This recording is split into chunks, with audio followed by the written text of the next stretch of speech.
Si Payet n'est pas là pour avoir un petit éclair de génie à travers sa passe, sa percussion, une frappe, un coup franc, et ben il se passe pas grand-chose. Et alors, je dis pas que c'est que de la faute de Payet, du moins de l'absence de Payet, que ce match a été catastrophique, mais ça montre aussi le manque qu'il peut y avoir dans cet effectif, et que je veux bien, la saison elle est remarquable de l'Olympique de Marseille en termes au niveau comptable, c'est fabuleux. Je pense qu'ils iront au bout, même si par moments ils sont dans la difficulté parce que la Ligue 1 est faible et parce que les équipes qui vont se réveiller là ont déjà beaucoup de retard. Mais il faut se poser les bonnes questions. C'est pas parce que tu te qualifies en Ligue des Champions et que tu fais une belle année, tu finis deuxième, que il va falloir que recruter par-ci par-là un petit joueur. Non, dans cette équipe, il faut vraiment des joueurs du niveau international. Et ça s'achète pas. Alors souvent, on me dit ouais, mais si, c'est ça quoi ? s'achète. Non, ça s'achète pas. Du moins, ça s'achète pas si les joueurs, ils ont beau bosser, mais s'ils l'ont pas, ils l'ont pas. Ce que je veux dire, moi, je veux. Oui, donc ils vont devoir les acheter. Oui, après, les joueurs. Mais oui. là, ça ne s'achète pas chez les joueurs qui sont là actuellement. C'est ce que je veux dire. Okay. C'est qu'on peut dire, certains ont une marge de progression. Je vais mettre à part Rongier parce que après, on va me dire que je fais une fixette sur lui. Et au contraire, son adaptation, elle s'est fait plus rapidement que je le pensais. Ça, c'est la vérité. Qui fait des très bonnes choses. Il a encore beaucoup de manque dans le milieu de terrain. C'est vrai que pour devenir un joueur avec... parce que quand certains nous disent... Pas sûr qu'il ait encore la dimension internationale quand même. Non. Non, mais là, moi, je rejoins Jérôme. Moi, je ne le voyais pas performer à ce niveau-là exactement. Après, en aussi peu de temps. Il y a des manques. Il a encore des manques quand il se projette un peu plus haut, au niveau de ses frappes, au niveau de ses passes et tout ça. Mais sinon, les joueurs là, qui ont moins de marge de progression qu'eux, qu'on a mis en avant, qu'on parle sur le marché des transferts et pourquoi pas des fois aux portes de l'équipe de France, un Sanson, par exemple. Putain, mais ils font quoi ces joueurs-là en fait quand ton joueur phare n'est plus là, non, mais Lopez, il est en train de le tuer. Alors autant Villas-Boas, il fait des très bonnes choses, mais alors il l'a tué en le mettant côté droit.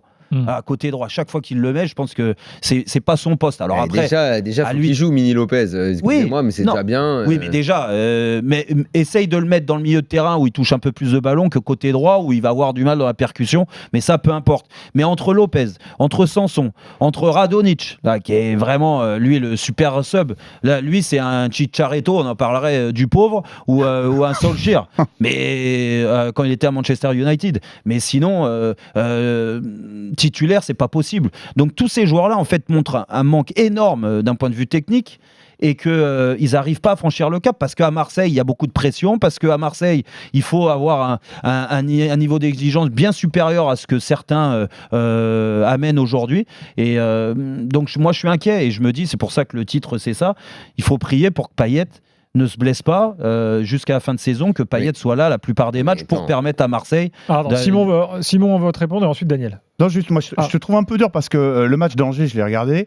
Le Vélodrome a sifflé un 0-0. Désolé, les gars. Enfin, je veux dire, personne ne redevient gourmet aussi rapidement qu'un supporter de l'OM parce que ils font pas un si mauvais match. Je suis d'accord, ça a manqué de créativité, de solution devant. Ils ont eu du mal à trouver Benedetto. Ils ont failli, en plus. Ils l'ont trouvé une ou deux fois dans le dos de la défense. Je suis d'accord que ça manque de créativité, que Lopez joue pas à son poste. Mais je veux dire, ils ont fait quand même des choses propres. Ils n'ont pas été souvent en danger sur un contre ou deux. Et je veux dire, à la sortie, ils prennent un point, ils sont toujours invaincus, ils sont deuxième avec 5 points d'avance sur le troisième, ce qui reste, alors je vais me faire insulter par tous les supporters marseillais, mais miraculeux par rapport à ce qu'ils avaient en début de saison. Je veux dire, les gars, un point de plus, Payet était pas là, Camara était pas là, ok les gars, on a fait le dos rond, ils ont pas fait un si mauvais match que ça. Et je trouve que tout de suite... C'était un match très chiant par ailleurs, mais c'était chiant. Le problème, c'est pas exactement ça. Moi, je suis plutôt d'accord avec toi.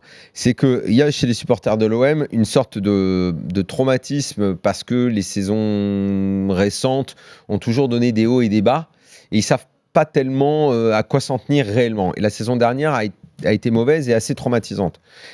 La bascule opérée cette année et la position aussi bonne au classement avec un entraîneur qui a priori n'avait pas tellement l'envergure pour cet OM actuel, la suite, des bonnes nouvelles, des victoires, ils sont un petit peu perplexes. En fait, ils veulent pas crier victoire trop tôt. Donc c'est un petit peu comme s'il y avait une forme d'angoisse chez les supporters de l'OM avec cette phrase, tu sais, c'est pourvu que ça tienne. Donc dès qu'il y a un petit quelque chose qui va pas bien, oui, si c'était le début de la fin. Et si c'était le début. Donc il y a un peu un manque de confiance que d'ailleurs, je suis pas sûr qu'on retrouve dans le groupe. Parce que le groupe, moi je pense qu'il est plus confiant que l'environnement.